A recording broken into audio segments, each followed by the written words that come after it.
wabarakatuh. Wabarakatuh. Bismillahirrahmanirrahim.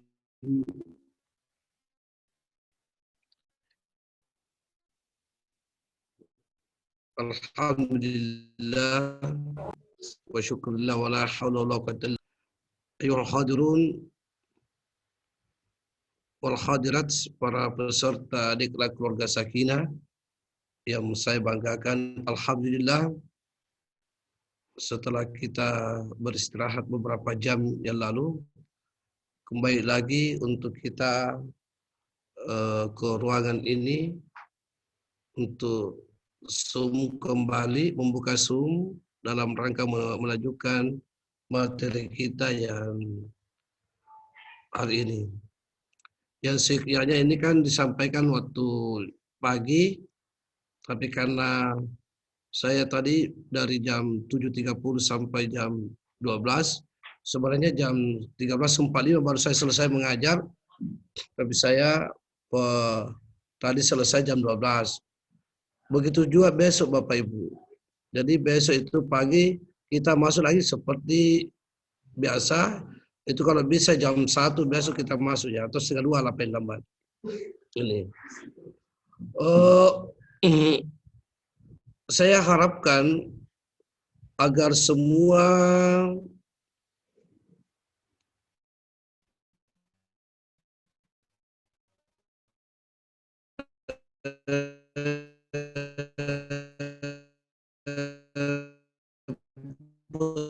peserta itu bisa terlibat.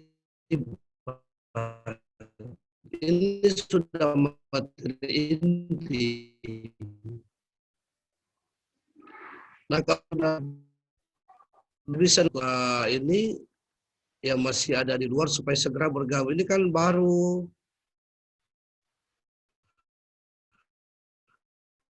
28. Ya. Padahal kan peserta ini kan 40 orang. Tentunya Bapak Ibu sekalian. Jadi saya harapkan seperti itu. Saya harapkan begini, yang kedua, ikuti dengan proses dengan baik. Ya.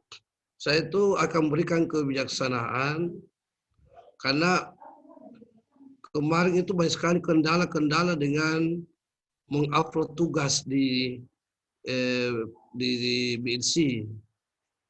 Itu nanti kita akan sampaikan bagaimana caranya, apakah bisa dikasih nilai atau bagaimana ya. Yang jelasnya Bapak Ibu, saya selalu berusaha, Bapak Ibu saya tidak merugikan. Apalagi sudah berkorban, tapi tolong diikuti dengan baik juga. Dengan ikuti proses dengan baik. Itu Bapak Ibu sekalian. Sekarang kan baru 29. Ini. Tapi tetap kita lanjutkan karena waktu sudah masuk nih. Halo, assalamualaikum. Ini Tidak bisa kemana ini bersama-sama materi yang kita kan singkat ini paling lama 2 jam. Ini materi kita ini kan besok itu kita masuk di BP4. Nanti hari Senin, hari Kamis itu saya sudah tidak mengajar lagi di kelas ini, di kelas kemasjidan. Jadi full waktu saya pagi sampai siang itu adalah untuk di materi saya di sini. Saya mau review di situ secara sekaligus. Mulai dari di kelas ini sampai terakhir nanti insya Allah ya Bapak Ibu sekalian. Nah, kita mulai saja Pak ya dengan ucapan Bismillahirrahmanirrahim. Diklat untuk peningkatan gizi kita mulai materi ya.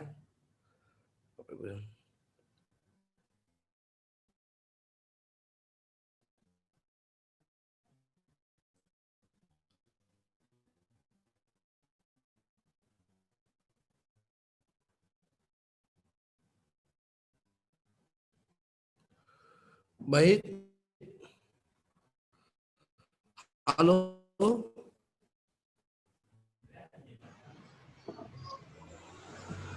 Materi saya sudah dilihat. Ya, sudah. Hah? Lihatin dia. Oke. Sudah. Jadi materi kita hari ini adalah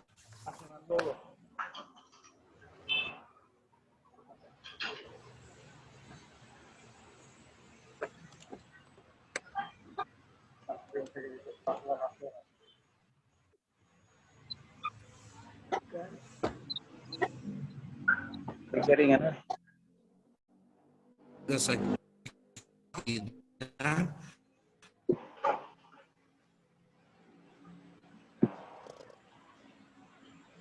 Kenapa keluar paham? Siapa? Jelek jaringannya. Halo? Ya, halo. Jaringan kurang bagus. Halo. Ya.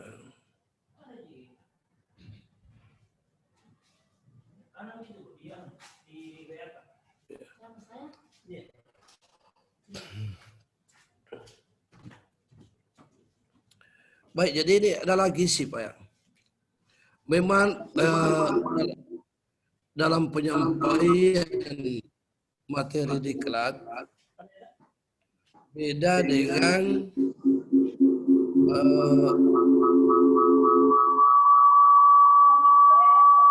kalau reguler. Jadi kita harus memahami bahwa sebenarnya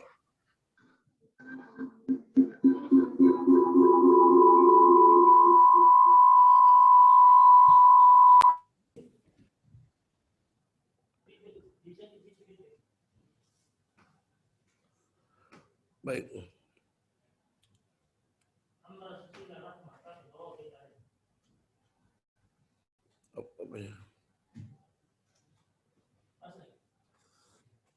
Nah, sekarang kita selalu memulai kompetensi dasar.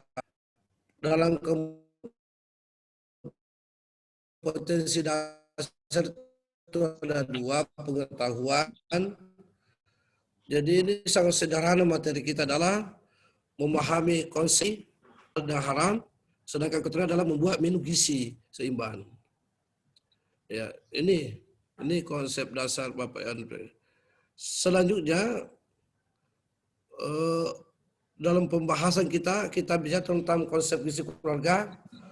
Pertama adalah pengertian gizi. Yang kedua gizi seimbang, 4 sehat, 5 sempurna, makanan sehat dan halal. Sedangkan kedua ada pembinaan gizi keluarga sesuai ajaran Islam dan pemanfaatan pekarangan yang produktif. Ini materi-materi yang kita akan diskusikan pada Bapak Ibu sekalian.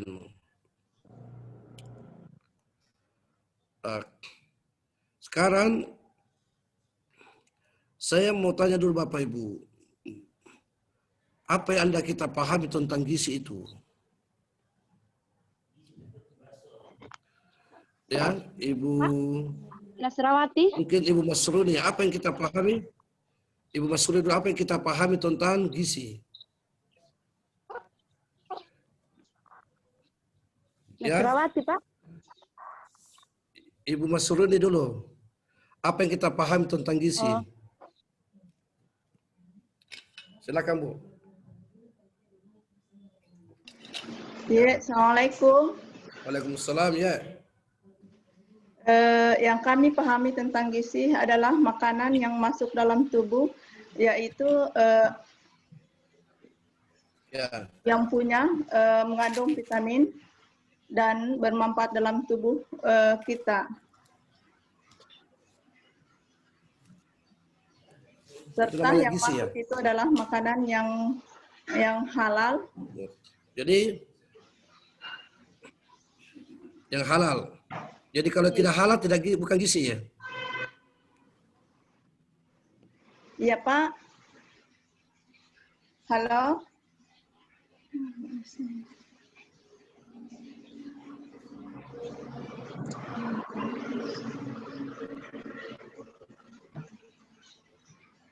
Ya. Enggak bagus.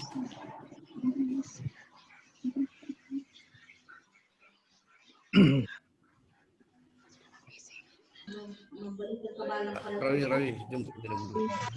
Jadi, Pak Dr. Kisman, apa yang kita pahami tentang gizi?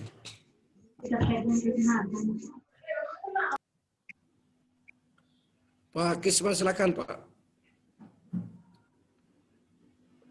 Berulang ini.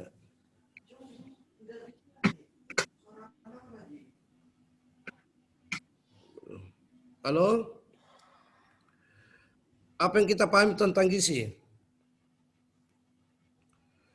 Halo, Assalamualaikum. Waalaikumsalam ya. Silakan Pak Kisman. Abu Hurairah.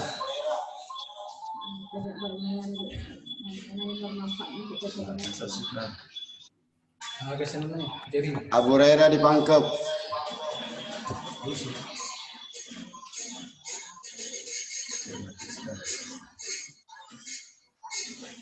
Macet.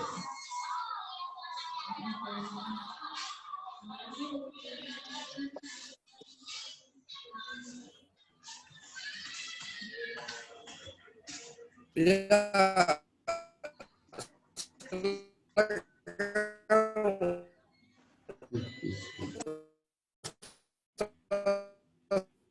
Murah. Saya kan?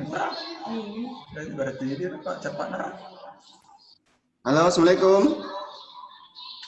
Salam. Ya. Mohon maaf ini mati-mati jaring Ustaz. Halo, assalamualaikum.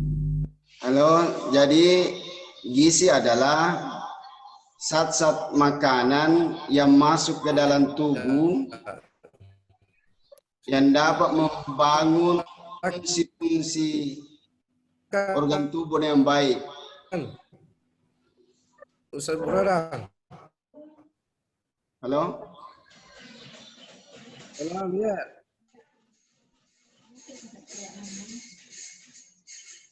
Halo? Halo?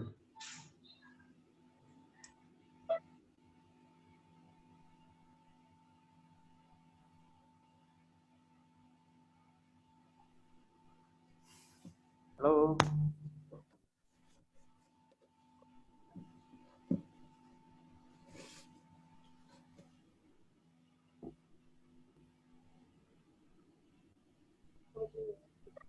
Halo. Ya, sepertinya sinyal WI kurang bagus. Iya Pak, betul. Kita tunggu dulu Pak. Nanti saya perbaiki dulu sinyalnya Pak. Ditunggu Pak. Oh iya, Tunggu baik, Pak, baik. Bu, Pak Wari, tabar kita. Iya, baik, baik. Halo.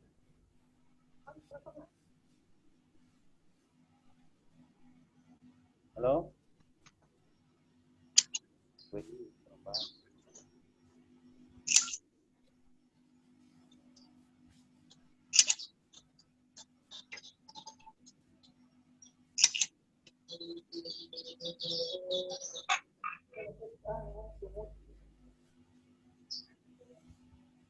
Mati lagi.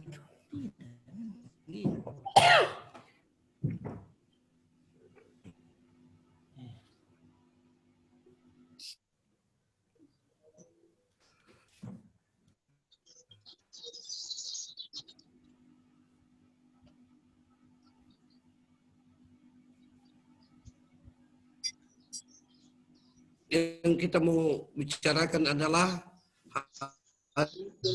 ini adalah persoalan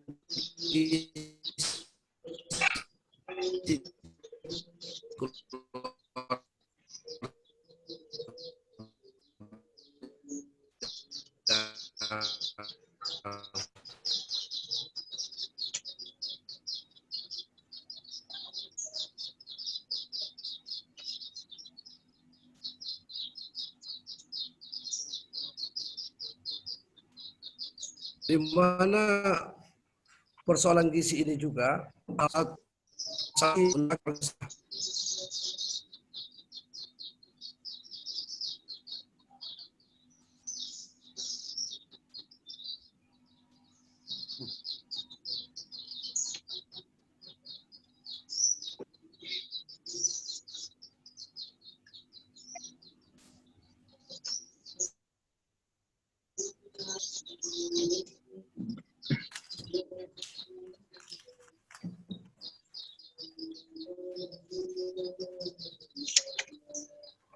Kadri. Tadi ambilkan dulu kabel ayah. Mau lo betina-tina ya. Kabel yang kemarin. Kabel yang kemarin. Oh, di kamarnya Hera. Ambil dulu.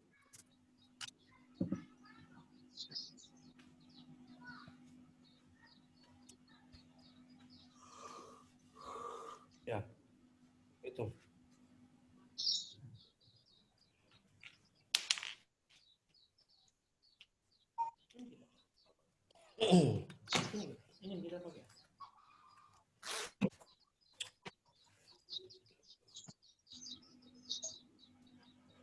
Saya pakai begitu.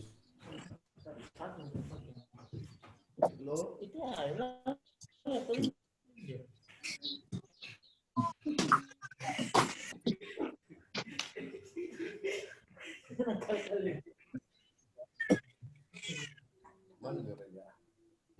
Sesat yang kemarin.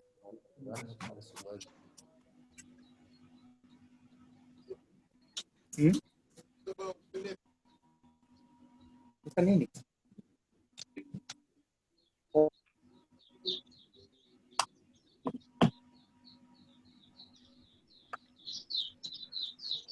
Baik Bapak Ibu sekalian, kita lanjut ya karena kesini betul ini. Ya.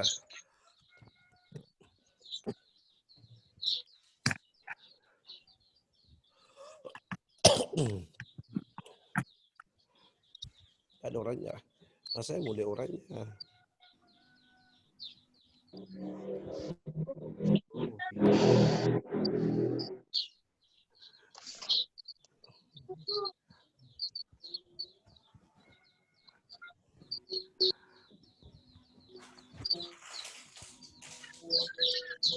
Saya begitu.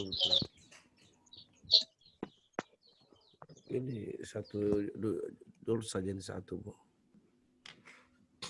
Bapak Ibu sekalian, Assalamualaikum. Waalaikumsalam. Waalaikumsalam warahmatullahi wabarakatuh. Ya, Sudah jelas. jelas ya. Ya, saya ini ganti dulu. Ya. Ganti dulu ini perangkat karena perangkat saya bermasalah.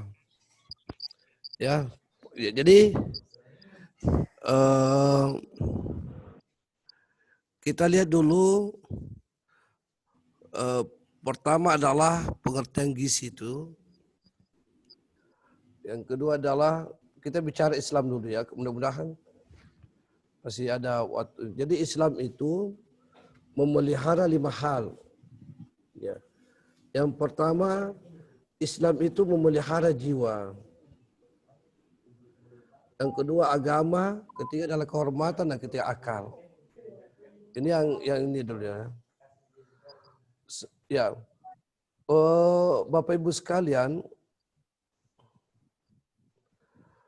landasan tentang gizi ini itu terdapat dalam Al-Quran yang berbunyi, wahai seluruh manusia, kulu min thayyibati ma, makanlah yang halal, kulu ma, makanlah yang halal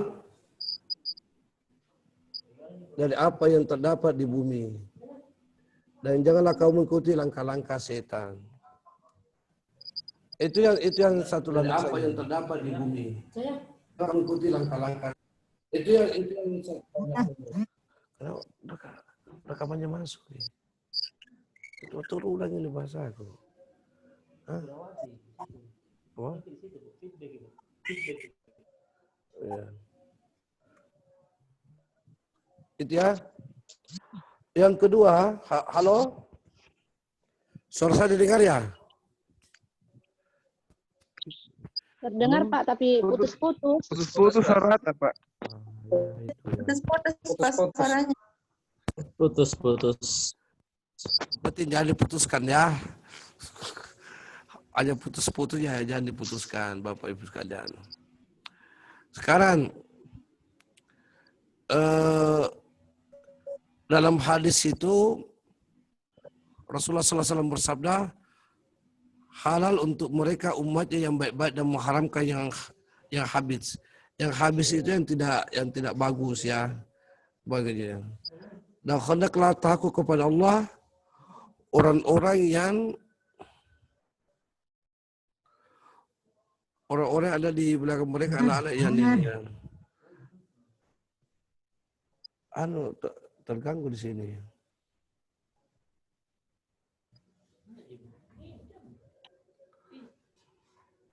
Ya.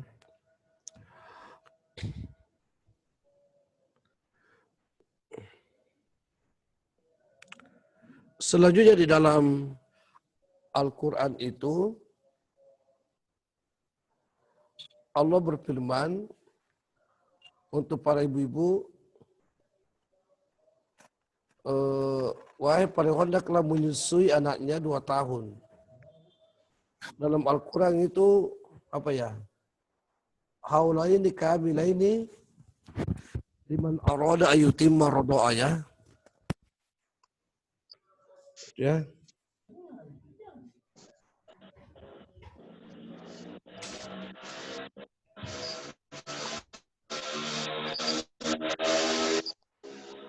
Ya, suara ini. Kenapa?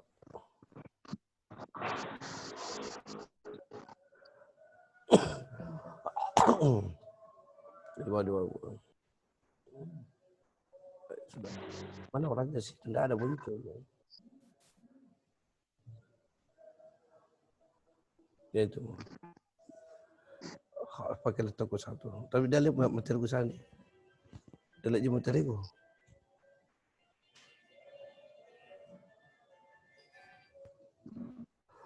Ya oke.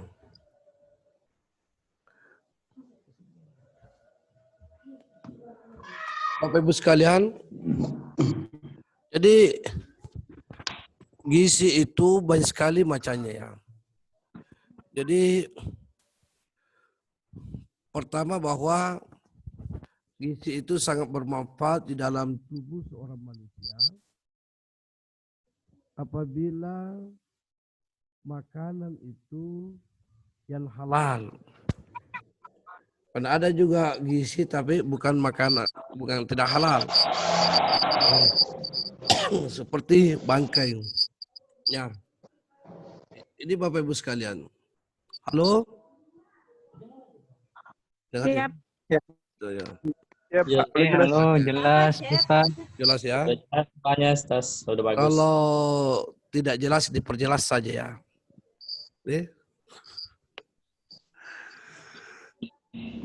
Ini sudah hari kedua ya.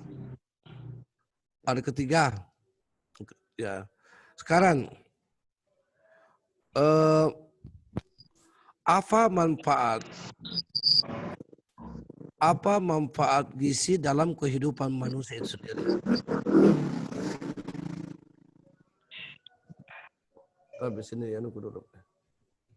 Betul. Apa manfaat gizi dalam kehidupan sendiri? Saya minta Pak Ustaz Basir.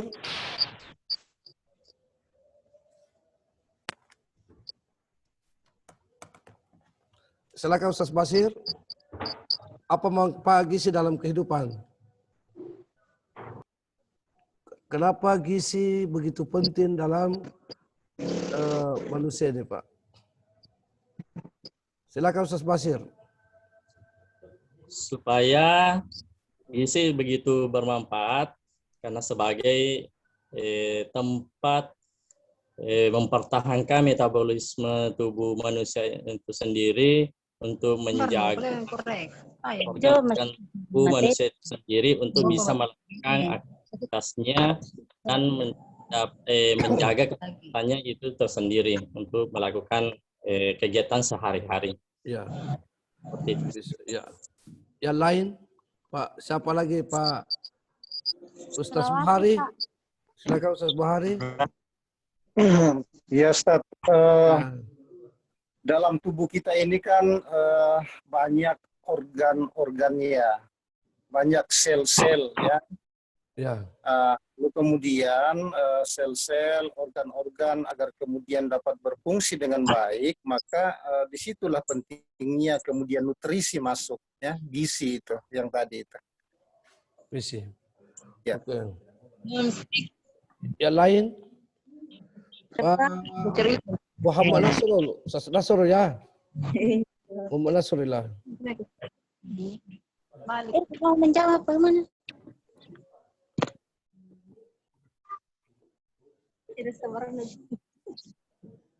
Hadir Pak. Silakan Bu, yang mau menjawab.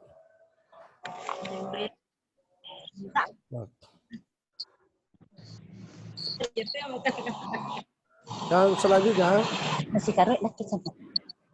bahwa bisa dibunuh ya yang ini ya ada macam-macam zat gizi.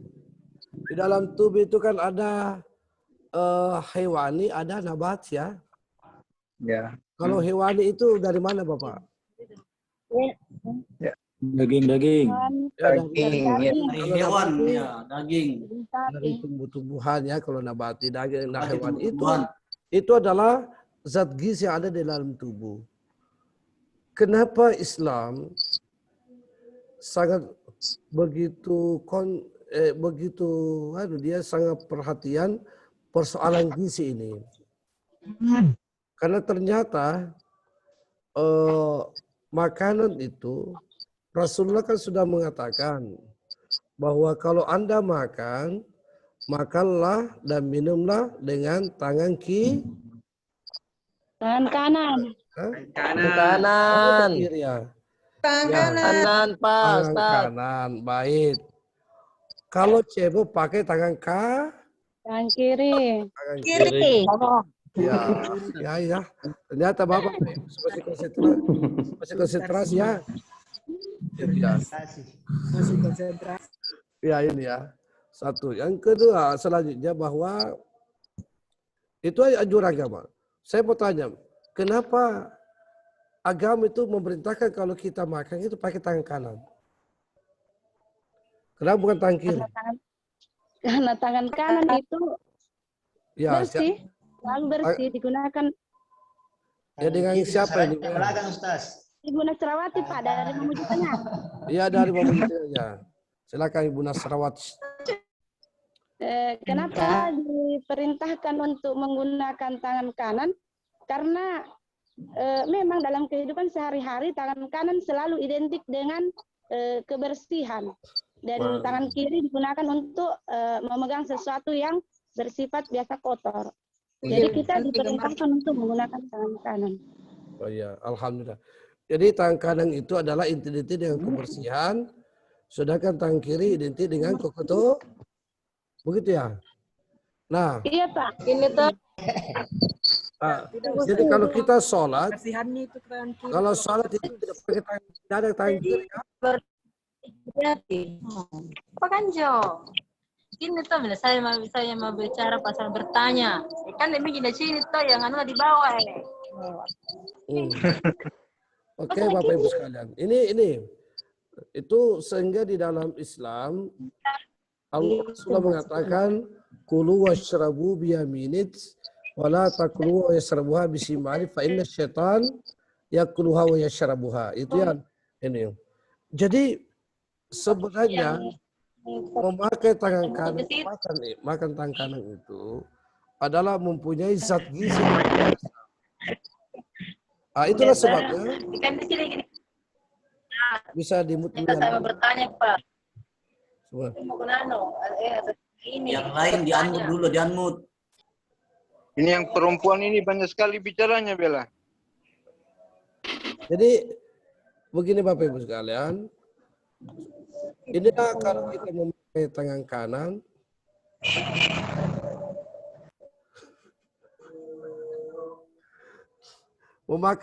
harus memakai tangan kanan karena kenapa? Kalau makan itu tidak dianjurkan pakai sendok, harus pakai tangan langsung. Karena di jari-jari itu terdapat enzim yang membantu lambung untuk mengolah makanan. Oh iya, jadi ada di situ. Beda kalau pakai sendok Bu ya.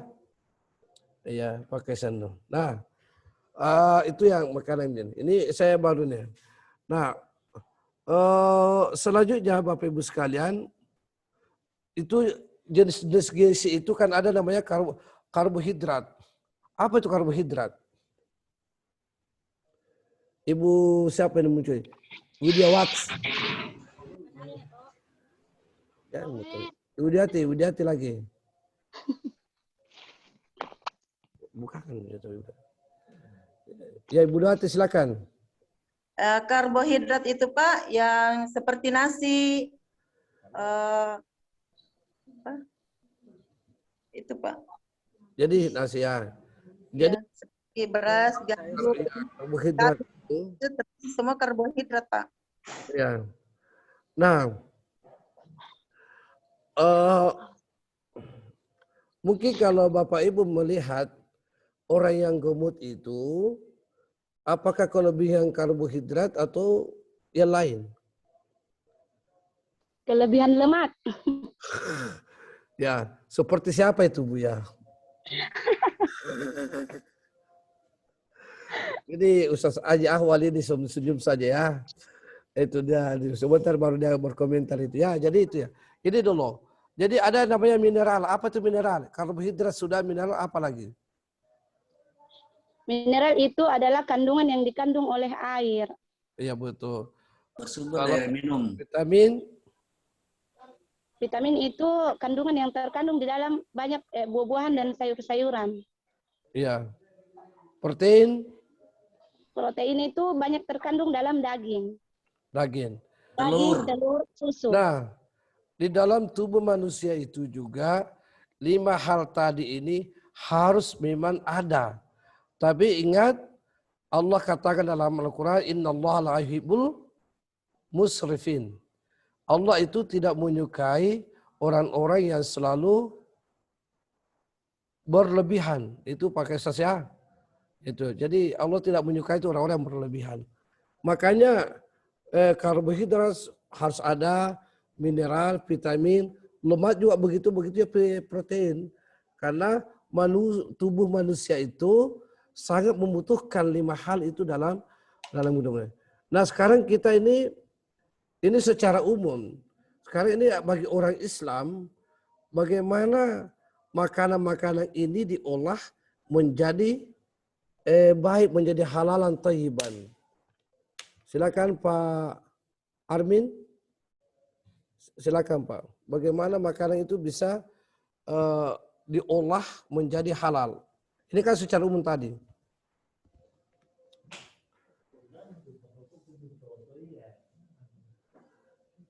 Halo?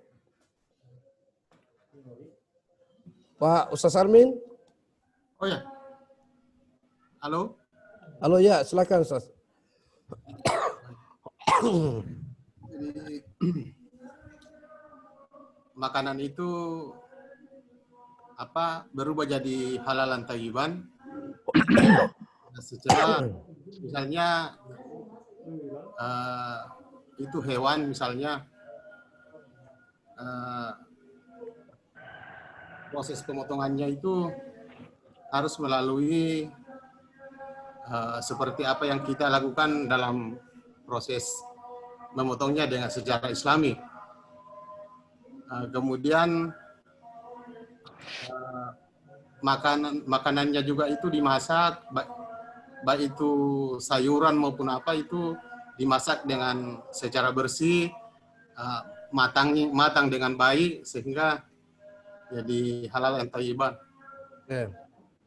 Baik, terima kasih ya. Sekarang saya mau tanya semua Bapak Ibu ini, apakah pernah makan ayam potongnya? Pernah. Enak ya? Sering. Enak ya? Enak. Bagaimana kenakannya itu? Tidak bisa dibahasakan. Hanya bisa dirasakan. Ya. Pertanyaan saya begini kepada Ustaz Abu Hurairah. Pernahkah Bapak Ibu dulu ini meneliti itu kehalalannya itu ayam potong? Pernahkah Bapak Ibu masuk di pasar bertanya kepada penyembeli di situ, penjual ayam potong itu, bahwa ini apakah ini disembeli menghadap kiblat atau menghadap ke Israel?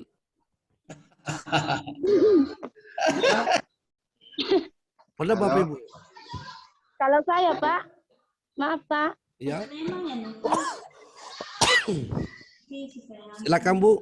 Iya, kalau saya Pak itu sering kalau saya beli ayam potong, saya tidak pernah potong di tempat pembelian. Saya itu bawa hidup pulang dan saya potong, saya suruh suami potong di rumah. Karena itu saya ragu apakah dia menghadap ke kiblat atau tidak, apakah dia baca bismillah atau tidak. Makanya saya itu tidak pernah potong di tempat beli ayam potong, saya potong di rumah. Alhamdulillah ya, baik. Kalau Ibu Masruni?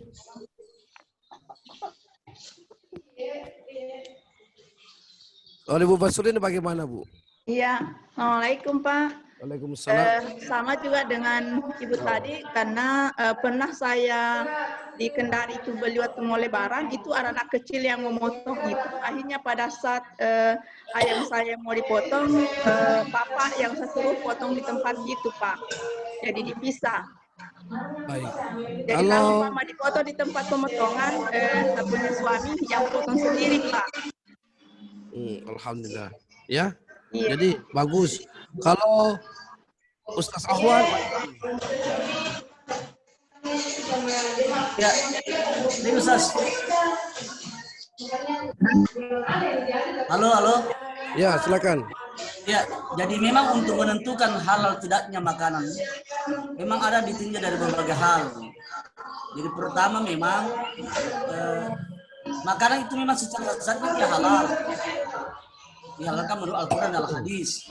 Yang kedua, ketika zatnya sudah halal, dan yang kedua yang harus kita perhatikan adalah proses barang halal itu menjadi untuk diolah. Jadi di situ harus menjadi penting juga, termasuk dalam proses pemotongannya itu harus dipastikan bahwa dia dipotong secara Islami. Yang ketiga, ketika dia diproses secara Islami, itu harus tujuan pemotongannya juga harus menjadi penting. Kalaupun dia dipotong secara Islami, tapi tujuannya hanya untuk tujuannya untuk sesajen dan lain sebagainya, itu menjadi tidak halal. Ya. Jadi memang ada beberapa hal yang harus diperhatikan untuk menentukan halal tidaknya sebuah makanan. Terima kasih Ustaz. Baik, itu salah satunya. Nah, apakah karena Bapak Ibu ini ada penghulu, ada penyuluh? Apakah para penyuluh itu sudah pernah membuat kelompok binaan penjual ayam potong itu di pasar?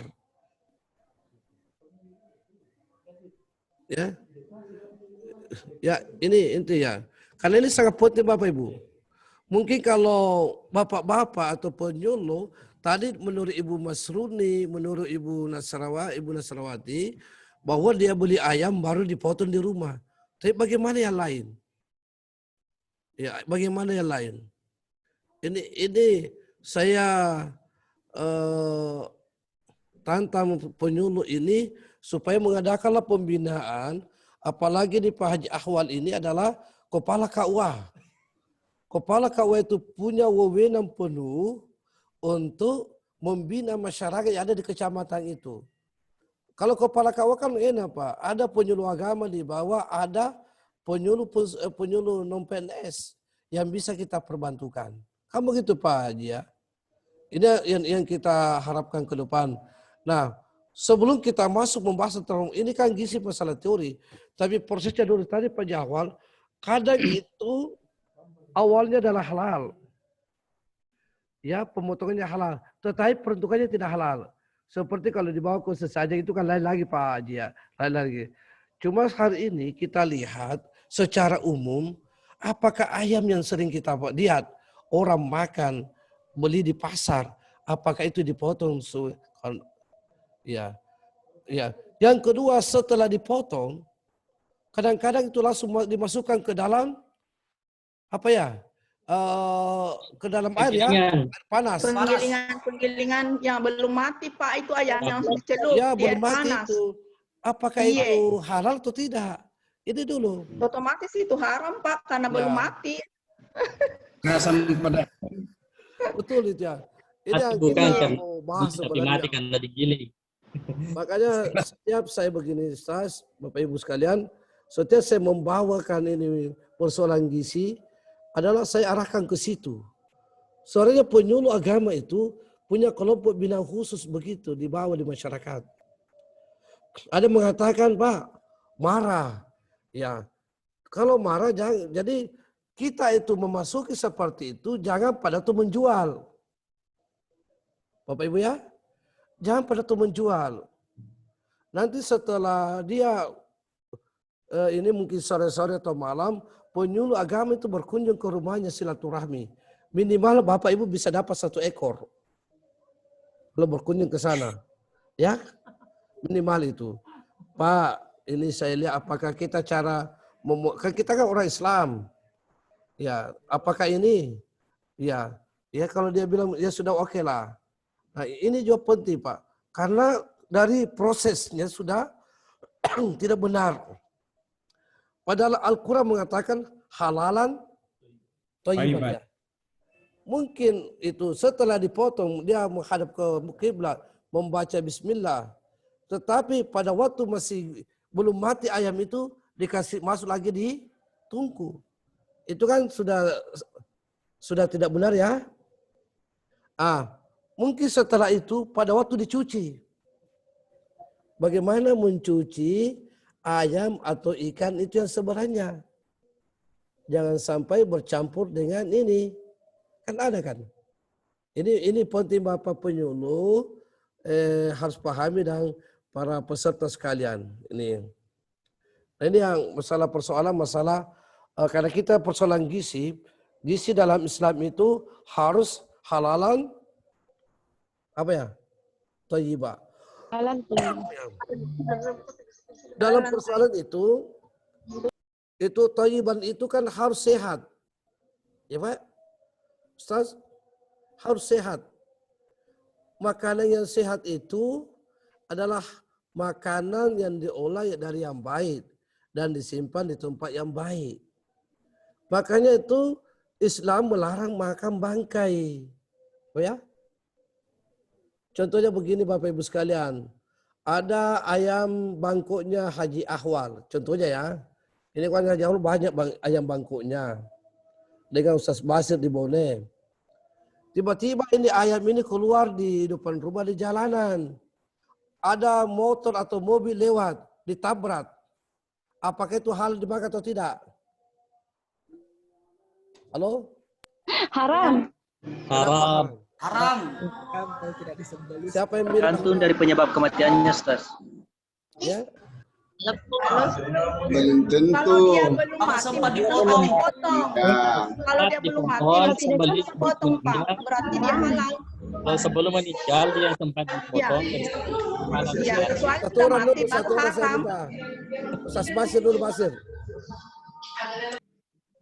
Ya Ustaz, Ya. kalau sempat dipotong sebelum meninggal atau disembelih sebelum meninggal itu halal Ustaz. Tapi ketika sudah meninggal sebelum disembelih berarti itu haram Ustaz. Ya, begitu. Kalau Pak Abu Hurairah? Ustaz Abu Hurairah? Halo? Mana Ustaz Abu Hurairah? Nah, ini Kak. Halo. Ya, silakan. Ustaz Abu Hurairah. Jadi ya kalau begitu prosesnya dilihat dari kondisi ayamnya atau hewannya. Kalau memang masih sehat, masih bisa bertahan dan dipotong, itu menjadi halal.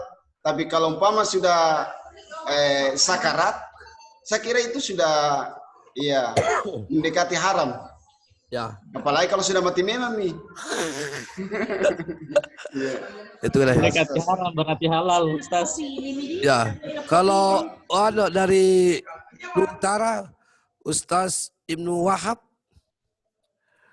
bagaimana pendapatnya terletak itu Pak Ustaz?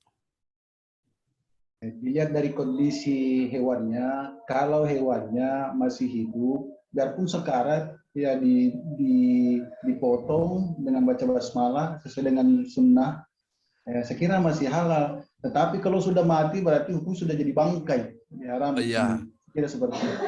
Oke. Kalau Ustaz Abdul Rahim, Ustaz Abdul Rahim bagaimana Pak? Saya kira kaget misalnya memang masih memungkinkan untuk dipotong, ya potong. Tapi kalau saya artinya sudah Nah, itu akibat tabrakan kemudiannya. Ya, saya kira itu. Ya. Ada juga pendapat mengatakan begini, mengatakan bahwa itu boleh dipotong apabila masih bisa bertahan minimal 12 jam. 1 hari. Kalau tidak bisa bertahan berarti itu sudah bangkai. Bagaimana menurut Bapak Ibu itu? Ya. Jadi itu ya. Atau begini, ayam kita sakit itu, ayam di rumah ya. Ayam bangkok sakit di rumah. Ini kita potong.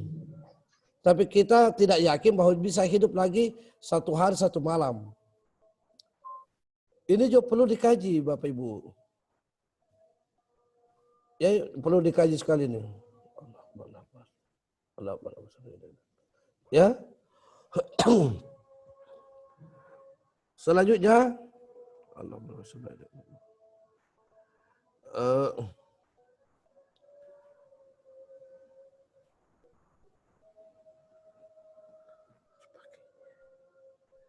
Nah sekarang, halo? Siap. Halo. Ini kita bicara tentang hewan halal, hewan yang tidak halal ya. Yang pertama itu tidak disembelih tapi tidak mengikuti sunnah ajaran agama, itu tidak halal. Yang kedua, hewan bergigi taring atau gading yang digunakan membunuh mangsa seperti harimau, beruang, gajah, kucing, monyet. Suaranya tidak kedengaran, Ustaz. Ya, maaf Ustaz, sepertinya halo? Mikrofon tak agak tertutup. Iya, Ustaz. suara tahu, Ustaz.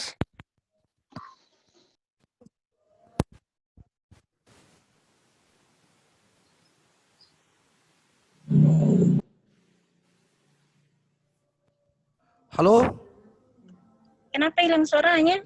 Ya, sudah bagus, Ustaz. Sudah bisa. Sudah bagus tadi, Bagus ya, oke. Iya. Tadi saya tunjuk. Nah sekarang, ini kita baca di slide Pak. Yang haram itu adalah hewan bergigi taring atau gading yang digunakan untuk membunuh mangsa seperti harimau, beruang, gajah, kucing, monyet. Itu haram. Ya Pak ya? Nah, pertanyaan saya, bagaimana kalau saya punya kucing di rumah? Halo? Suara saya didengar ya? Halo, jelas. Iya, jelas. Saya punya kucing di rumah, saya jual itu kucing saya, hasil jualannya saya beli makanan. Silakan Ustaz Munawir, Kadir. Ya, di mute dulu Ustaz ya. Ya, bagaimana? Apakah halal atau haram? Ustaz? Ya bisa diulangi pertanyaannya, Ustaz. Ini kan begini, kan harimau, beruang, gajah, kucing itu kan haram dimakan. Haram. Ya. Nah, bagaimana kalau, atau begini, saya punya anjing di rumah. Anjing itu saya jual, hasilnya saya makan. Bagaimana?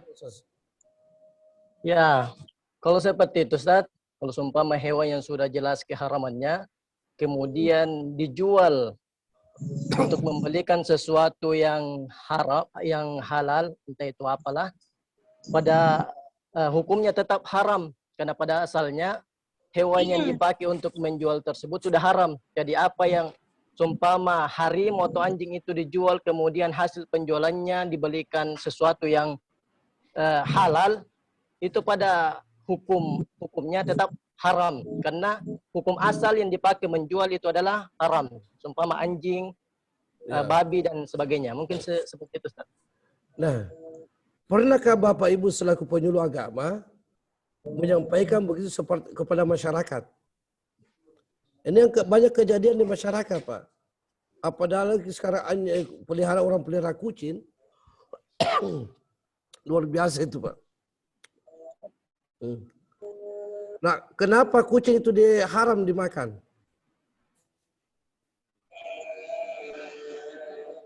Ustaz Samsa, kenapa itu kucing haram dimakan?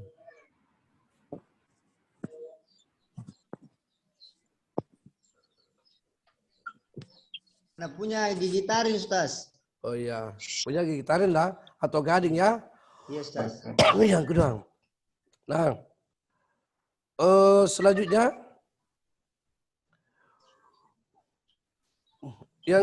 burung yang bercakar tajam. Paruh tajam makan menyambar seperti burung elan, burung hantu. Itu juga tidak boleh dimakan. Nah, ini. Sama dengan juga tikus. Rajengkin ular, itu tidak boleh. Nah, kalau hasil-hasil itu yang kita peroleh baru kita jual kepada orang, baru kita makan hasil itu juga tidak dibolehkan dalam agama. Ini dulu persoalan dulu ini, Pak. Ya. Karena saya mau berbicara tentang bagaimana gizi itu halalan thayyiban. Kalau gizi secara umum itu kan tidak memperdulikan ini, Pak. Ya kan begitu. Seperti kalau Bapak di luar itu ada kita tetangga kita yang non muslim itu kan tidak peduli ini. Nah, ada lagi Bapak Ibu. Karena Ustaz Buhari ini dari Toraja. Halo Ustaz Buhari. Ustaz Buhari dari Toraja. Di mana di Toraja itu kan kalau ada yang meninggal dunia atau selamatan, mereka itu banyak yang potong apa Pak? Kerbau. Hewan kerbau Pak ya? Kerbau. Bab 1. Ya. Nah, itu saya juga banyak dapat informasi dari sana bahwa pada waktu disembelih itu kerbaunya, itu kan dia tidak menghadap kiblat, menghadap sembalang saja dia. Jadi ditebas, Ustaz. Hah? Ditebas saja kan? Iya, jadi posisi diri, pada posisi berdiri, kemudian ditebas pakai parang, Ustaz, oleh Algojo, ya, yang memang sudah. Ya. Khusus itu ya. Nah, bagaimana hukumnya itu Bapak Ibu? Kalau orang Islam seperti Ustaz Buhari dibawakan pahanya, paha kerbau itu, apakah Pak Ustaz Buhari makan itu atau tidak? Bisa dimakan, yang penting tidak ditaruh jasalnya, Ustaz. Iya. Ini yang penting.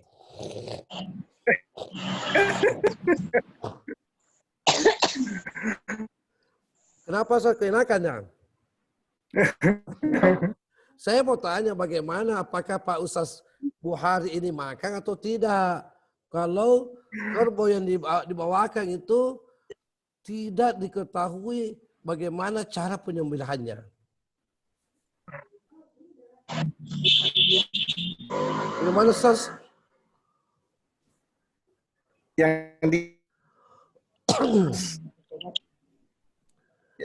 Halo. Halo ya. Ustaz yang ditanya. Bagaimana Ustaz Buhari? Iya Ustaz. Iya, jadi memang benar Ustaz, benar sekali bahwa ada tradisi di Toraja seperti itu. Terus kemudian kerbau yang dipotong tadi, bukan dipotong ya, ditebas ya. Jadi memang sudah multi keharamannya itu kuat, sangat kuat. Jadi ketika kemudian dia disembelih sudah tidak mengikuti sunnah, kemudian mengetahui seluruh halalan keharaman. Ya.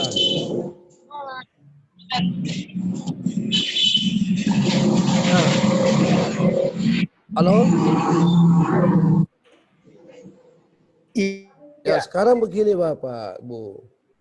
Nah, kalau Pak Ustaz Bahari masih monitor ya? Apakah Ustaz Bahari ini makan juga itu daging kalau yang seperti itu? Oh tidak. Ustaz. Tidak makan ya? Ustaz, jadi tidak Ustaz. Ya karena memang kan sudah jelas itu, sudah jelas kita ketahui itu. Itu pun kalau kita tidak ketahui perlu ada kehati-hatian. Ya. Jadi saya begini Ustaz, ada pengalaman dan ini memang sering. Ya halo. Ya setiap ada selesai pesta seperti itu kita memang ada dapat jatah. Ada dapat jatah. Ya biasanya jatah itu sebagai bentuk penghargaan. Ya, apakah kita sebagai tokoh agama, ya, sebagai tokoh pendidik dan seterusnya. Ketika kemudian datang, kan saya sudah tahu itu, Ustaz. Jadi saya serahkan kembali kepada mereka yang bawa. Ya, dalam hal ini adalah memang non-Muslim. Saya kembalikan itu. Saya katakan bahwa terima kasih, ini sampai. Ya.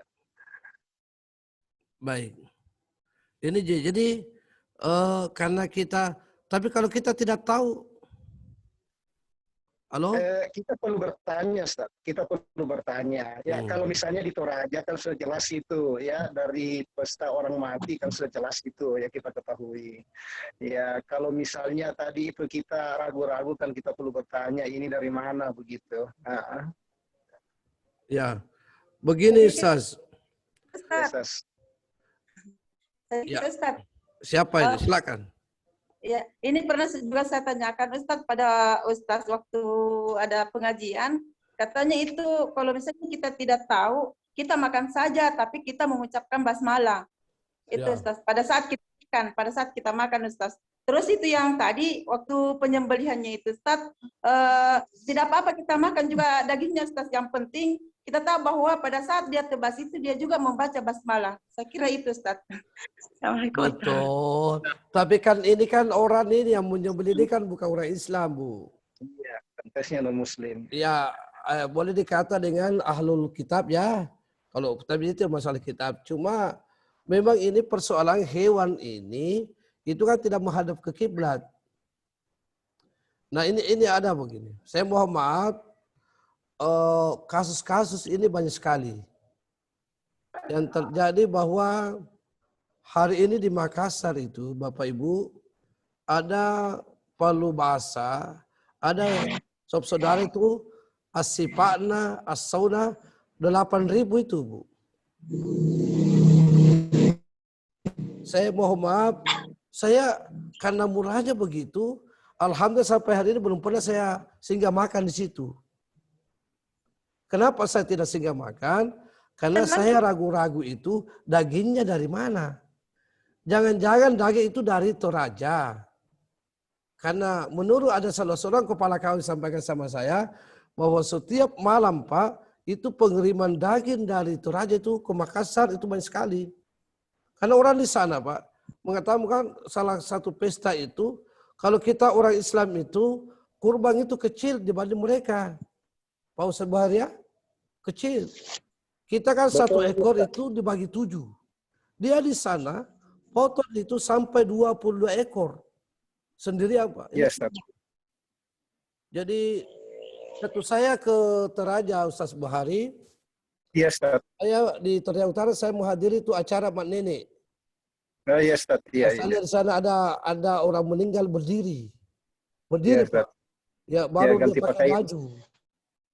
Ya mungkin Bapak yang lain, Bapak Ibu yang lain belum lihat itu, tapi saya sudah lihat dan ada foto saya. Ternyata bisa berdiri. Waktu saya pulang dalam perjalanan dari atas itu Tumonga apa Tamumonga apa? Batu Tumonga. Ada kerbau di pinggir jalan. Harganya 600 juta. Kebetulan kerbau itu saya dikasih. Cuma tidak bisa naik bus, maka saya tidak ambil. Saya kembali Pak ya, karena tidak bisa naik bus. Karena besar sekali Pak itu. Nah ini Bapak Ibu. Jadi kita bicara gizi dalam Islam itu bukan secara umum, tapi di dalam Islam ada halalan thayyiban. halalan thayyiban itu pertama sehat. Jadi binatang yang mau disembelih itu harus sehat. Ya, yang kedua harus profesional. Proporsional. Profesional itu apa? Artinya bahwa kita setelah itu menyembelih itu dimakan itu dengan jangan sepuasnya. Terus yang ketiga itu makanan itu harus aman. Aman dikonsumsi, aman diri kita, aman untuk orang lain. Ini yang Bapak Ibu sekalian. Ya, sekarang ya kita percepat saja karena waktunya Pak ya. Selanjutnya, hewan yang haram jadi dimakan yaitu hewan yang menjijikkan. Seperti kutu, lalat dan cacing. Ya. Nah, bagaimana kalau ibu-ibu ada kutu yang menempel di kepala? Bu, ibu Mas Suriri, bagaimana Bu Suriri? Ya. Itu ya. Halo? Ibu Mas Suriri? Bagaimana kalau kutu itu menempel di kepala? Apakah sholat kita sah atau tidak? Sah, Pak. Kenapa sah? Ya. Kenapa sah? Karena kutu di kepala itu memang terkadang ada tinggal di kepala, dan walaupun biasa kita dicarikan, biasanya juga tidak akan habis, dan itu juga kan tidak mengganggu daripada aktivitas sholat kita, Pak. Betul. Karena dia hanya menempel di kulit kepala kita. Jadi sebenarnya kutu itu bukan kutunya, tapi darahnya. Darah kotor. Ya, contohnya kalau ibu-ibu Ya, sudah kotor. kutu mati, itu harus dicuci kan? Iya. Sama dengan lalat, sama dengan cacing. Itu semua hewan yang tidak boleh dimakan. Ya, itu. Makanya itu lalat, kalau masuk di dalam air itu, ada sayap kiri dan kanannya itu, salah satu sayapnya itu ada obat dan ada penyakit. Makanya kalau Ustaz Ahwal ini minum kopi, tiba-tiba ada lalat yang hinggap di situ, maka kopinya itu lalatnya langsung ditenggelamkan, Pak. Supaya yang tadinya menjadi penyakit aja jadi obat sifatnya. Ya. Ini Bapak Ibu sekalian ya. Ini nanti Bapak Ibu kan lihat di materi saya. Ini materi kita ini. Selanjutnya ini kan hewan yang hidup di darat dan di laut. Contohnya apa itu, Sas? Ibu Hasnati ya, silakan Ibu Hasnati. Contohnya itu hewan yang hidup di laut dan di darat. Buaya. Amfibi, buaya, kepiting. Ya. Ini persoalan. Nah, yang bisa hidup di laut dengan di darat itu kan dilarang juga ya, Pak Ustaz Abu Rera.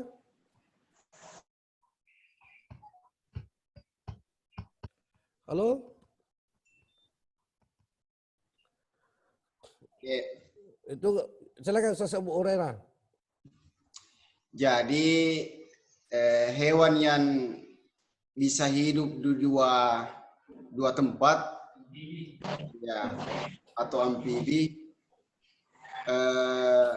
dilihat bahwa kalau berbicara masalah kepiting itu kan sebenarnya hidupnya di air, tetapi kenapa bisa bertahan di darat? Iya, itu sebenarnya karena ketahanan tubuhnya itu, ya sehingga dia bisa. Tapi sebenarnya dia hidup di laut atau di air. Hanya ya bisa bertahan beberapa jam. Ya.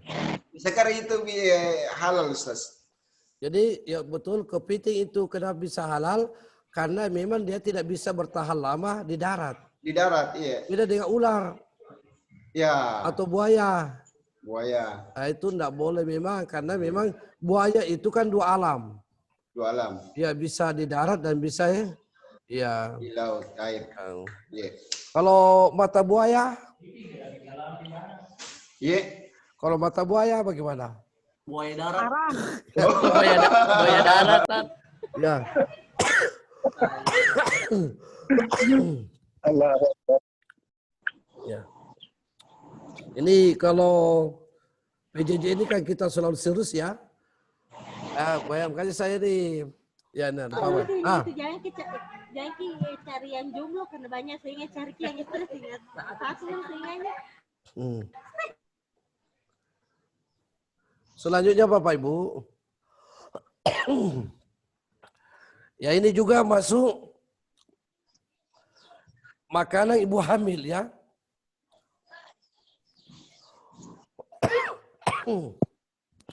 Kita berakhir panjang 4 ya. Makanan ibu hamil. Kalau ada ibu hamil, ada kemarin pengantin baru. Mana orangnya itu? Ibu siapa namanya itu? Yang pengantin baru ya. Makanya ibu hamil itu kan sangat membutuhkan kacang-kacangan. Ya.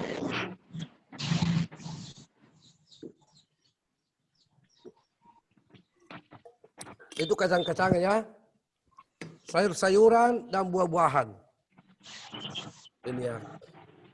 Ini kacang-kacang dibutuhkan kalau ibu hamil. Kalau bapak hamil, ada Pak Haji. Yang dibutuhkan olahraga, Ustaz. Yang.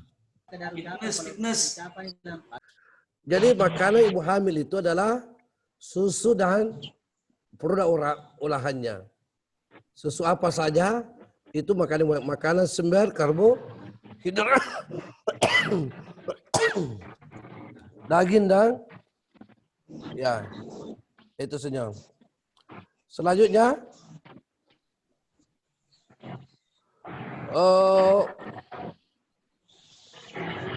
manfaat ASI untuk ibu. Apa manfaatnya? Pertama adalah dapat menunda kehamilan. Begitu ya Bu ya? Ibu-ibu, itu pertama dapat, makanya begini. Kami alami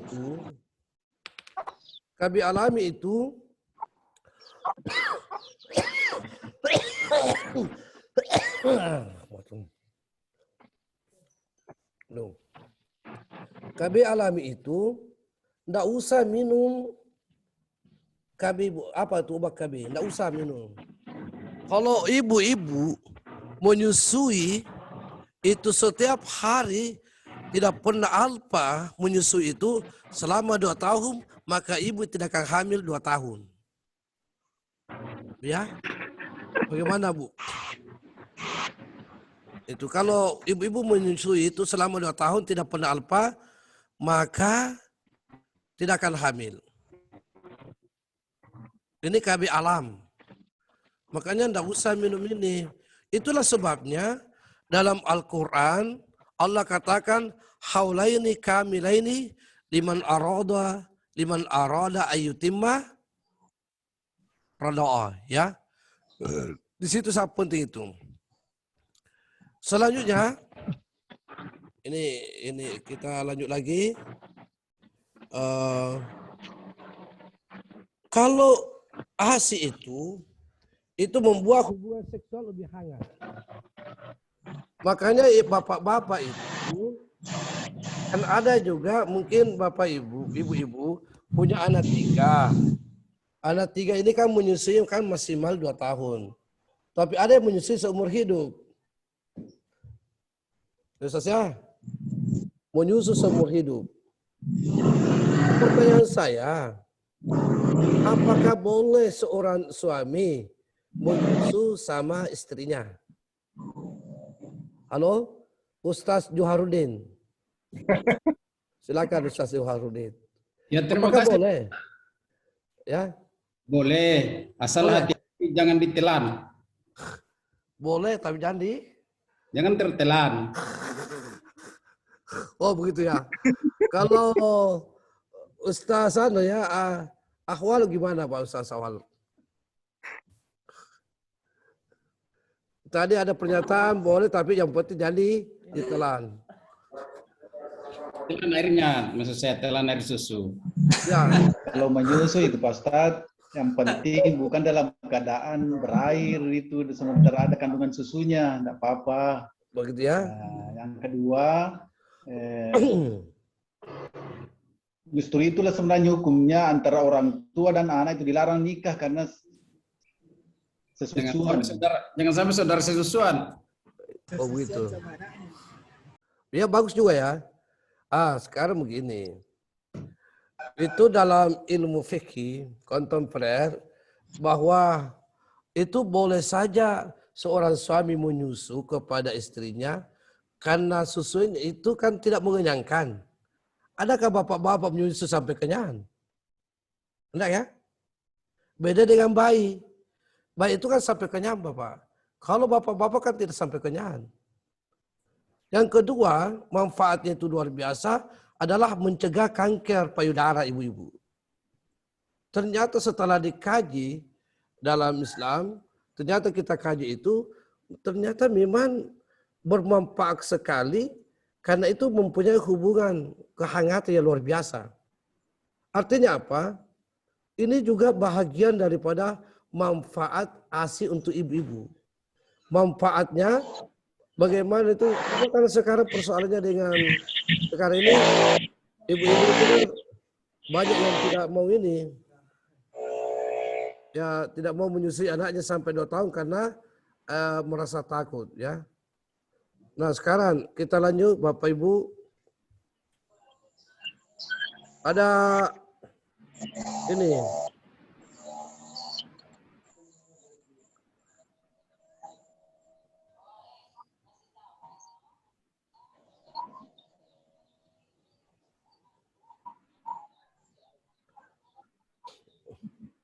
Sekarang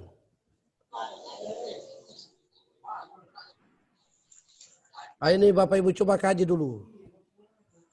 Coba kaji Bapak Ibu sekalian ini ya. Saya mulai dari mana lagi tadi itu? Ya Ibu, wah sudah. Ada yang Ibu Jumriati, mana Jumriati itu?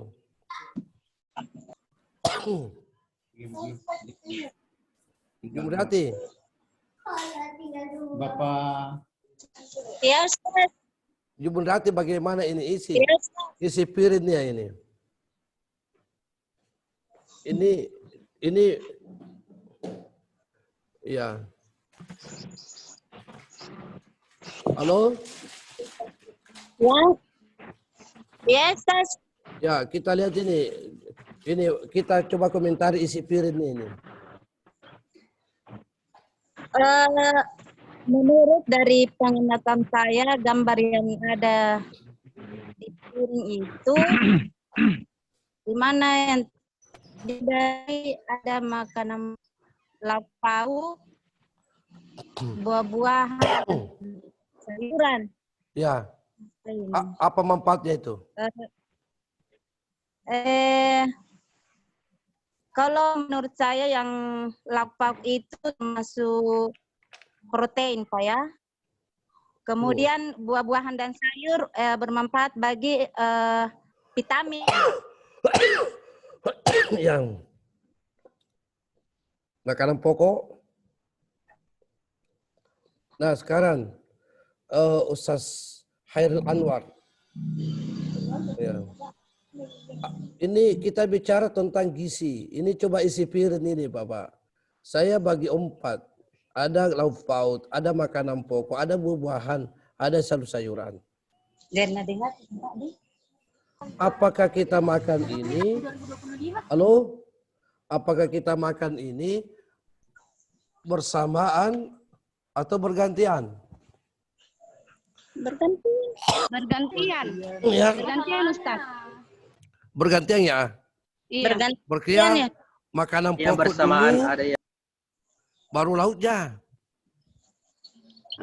Kalau Buah-buahan dulu, Ustaz. halo Buah-buahan dulu, Ustaz, Ada yang bergantian, ada yang di bersamaan.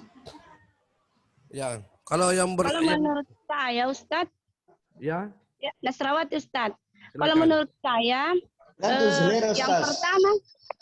pertama dimakan itu yang lebih baik itu buah-buahan dulu sebelum before. memakan makanan pokok. Ya. Karena buah-buahan itu mengandung enzim, banyak enzim banyak untuk membantu seratnya. mengolah makanan pokok. Ya.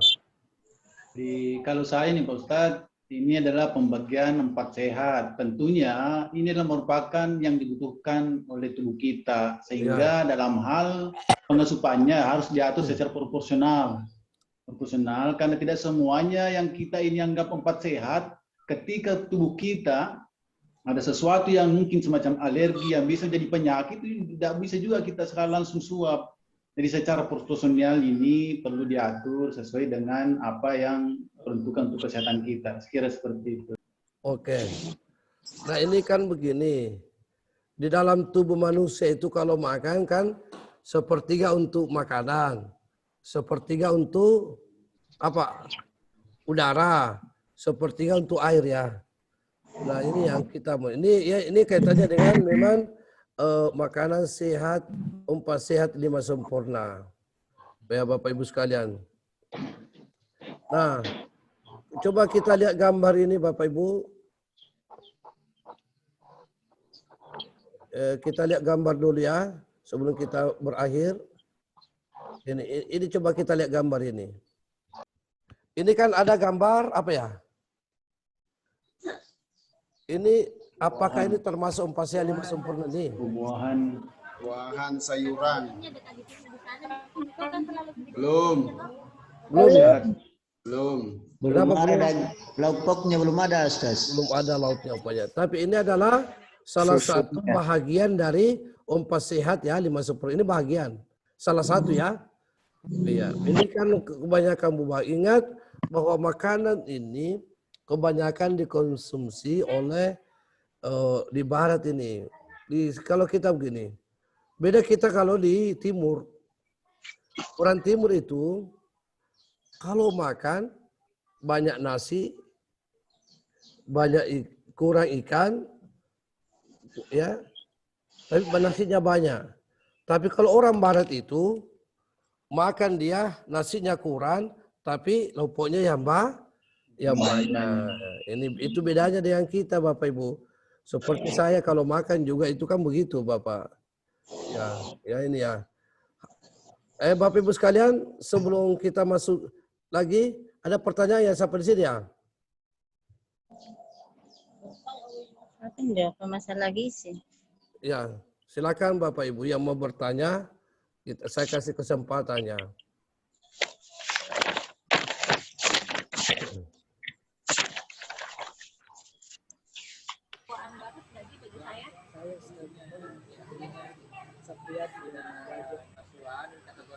Oke, kalau tidak ada, saya lanjut. Ini tugas mandiri Bapak Ibu. Halo? Ini tugas mandiri. Halo Pak. Ya. Kecil serangga Pak. Halo, ya sudah dengar. Nanti besok. Dengar Pak. Ya. Ini kan laptop saya hari ini kan saya bawa kecil karena saya tadi mengajar, jadi pakai laptop kecil. Kemarin itu laptop yang besar. Sekarang nanti biasa lagi ya. Sekarang tugas mandiri Bapak Ibu sekalian. Setelah coba di tugas mandirinya itu begini. Saya kembali dulu kemarin bahwa masih banyak teman-teman belum mengupload ya di BLC. Ya saya sangat bijaksana untuk melalui Pak Ketua kelas supaya menyampaikan kepada teman-teman semua untuk di